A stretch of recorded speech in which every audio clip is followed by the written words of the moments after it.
Minecraft does not feel the way it used to. It feels different. The game has been around for over 15 years now, and plenty of people will agree with that same sentiment. Enough people will agree, I know, because I've been subject to the many nostalgia bait videos that show off, say, 1.0's sunset as the player sits beside his dog and subwoofer lullaby plays in the background. I'm not the only one who sees it this way, but I think there's a bigger reason the game feels like it's changed. I'm not just nostalgic, and you aren't just a victim of Heareth. The game has changed its philosophy and to some extent is presently eating itself, almost like it's ashamed of what it once was and wants to see that outdated appendage killed. What is the biggest change in the game? When you look at the older versions and compare them to the newer ones, what's the most jarring difference? The game has lost that almost metaphysical designing philosophy and feature making, but more than that, its biggest crime is its loss of its niche aesthetic that it once had. Minecraft was once very proud of its niche. It knew very well how to design itself, and there was some wonder to it. But now the modern game is, like I said, fighting its old design. The game wants more players, and by destroying that niche it can get them, but loses the original gamers in doing so, and the new ones lack those blocky ties and will move on. Simply by driving out the first players, the game gets numerous new players, but those new players lack any emotional ties to the overworld, returning to Fortnite whence they came very shortly after. Today's video is a bit odd when seen through the scope of those who've watched my others, but we'll be exploring the engrossing process of a game like Minecraft's almost inevitable autovoric self-digestion when a game has an allergy to itself. My name is Illager, I will be your host, and perhaps you'll enjoy to take a seat, grab a blanket, and watch one intensely pretentious video essay, one essay that I've wanted to make for years, explaining Minecraft's loss of self. Cue the Mozart! Does anyone actually like Ronda alla Turca? That's better.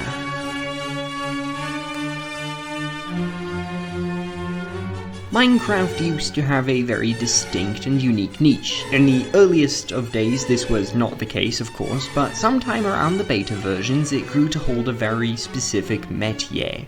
Today, Minecraft fights itself though by making contradictions, adding half features, and most obvious of all, rebelling against its style.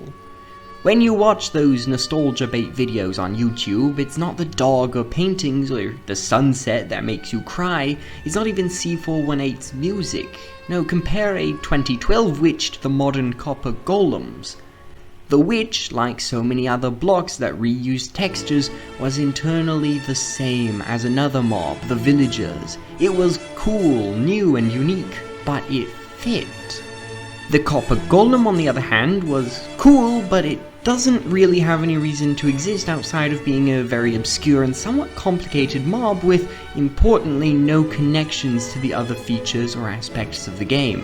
Where the witches were a semi-common hostile mob to battle that also had a new structure with which they were associated, the copper golems just kind of are.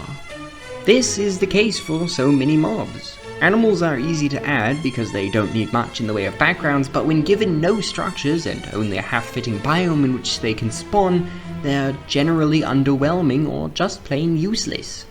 Maybe not every mob needs to be useful, but when axolots, armadillos, goats, frogs, and sniffers are all added just because they're cute, endangered in real life, or need to give the old MC some promotional material, they end up being wholly uninteresting.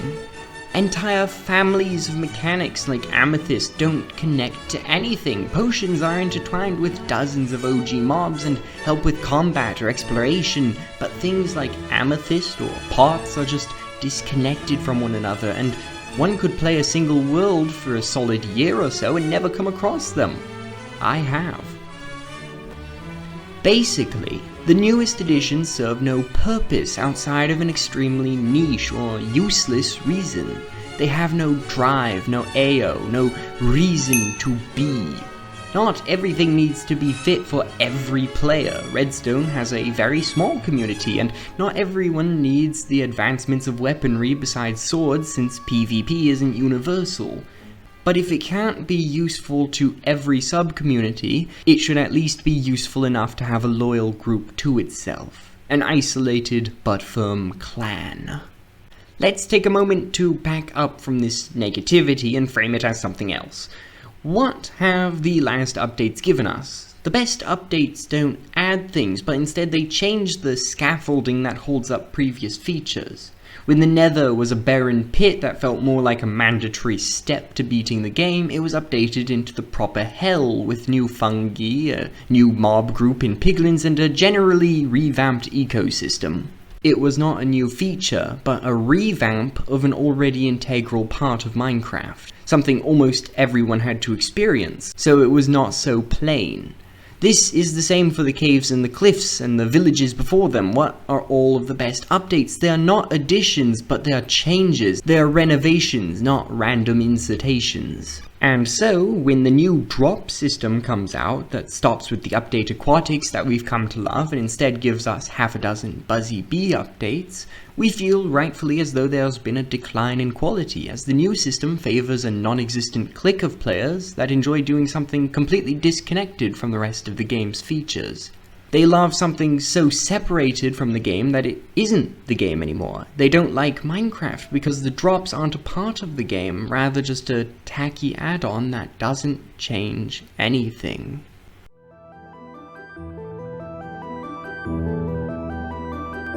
What is Minecraft at its core? It's a piece of art, and while I'd love to wax on how the players have changed, I think that'd be unfair. When one sees a painting, he sees a reflection of the painter's feelings on the canvas, and so, when the viewer feels something because of that art, it's the painter's doing. When the viewer has a poor reaction to the art, or is frustrated at it, is it the viewer's or painter's fault? When a game like Minecraft is the harbinger of a certain light but shifts itself into something else, is that the player's fault to feel?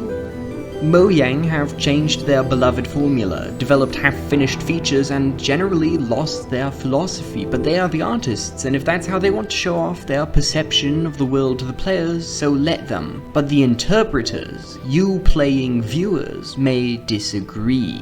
I personally disagree with their outlook or perceptions of how things are, and when I feel that, the reaction against the art is valid, but it only proves that both sides share that loyal feeling for the craft. When we first joined the game, it felt very scary. Herobrine and his sort of creepypasta were at the pinnacle of fame, and whenever we didn't know something about the game, it was often left at that. The wikis weren't so well developed, and they would only help if we were given unfiltered internet access anyway, which wasn't the case for most of us. It used to feel wondrous whenever we didn't know X or Y, but today it feels more frustrating than anything else. Anytime something is unintuitive, as much of the modern game is, it feels much less like a chance to discover something new, but rather like an annoying roadblock. Once there was a chance to innovate, but now everything has been done, and if you don't know everything, it doesn't give you an opportunity to create. It just means you're behind. I've seen about a dozen or so of these sorts of videos, and I don't want mine to be another addition to the trash heap that often is Minecraft is boring videos, much less to have the same tropish answer as all the others, so I won't say we're growing up. That would misjudge us as the interpreters of the art. But I do think the game is growing. When the game is changing like it is, and when the game has been around like it is, it stops being a child and at a certain point becomes an adult, where the now grown-up game is different feeling than we recall, not on account of our aging, but on account of the games. The problem isn't you. And the problem isn't the game either. There is no problem, in fact, but the game has grown and so have you, and both you and Minecraft have changed your respective tastes and perspectives of the world.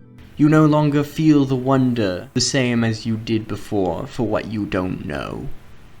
Is that hubris? Is it a sin to feel ashamed in one's own non-omniscience or to be frustrated? What is the nature, aside from the fact it is? It is because you feel it to be that way.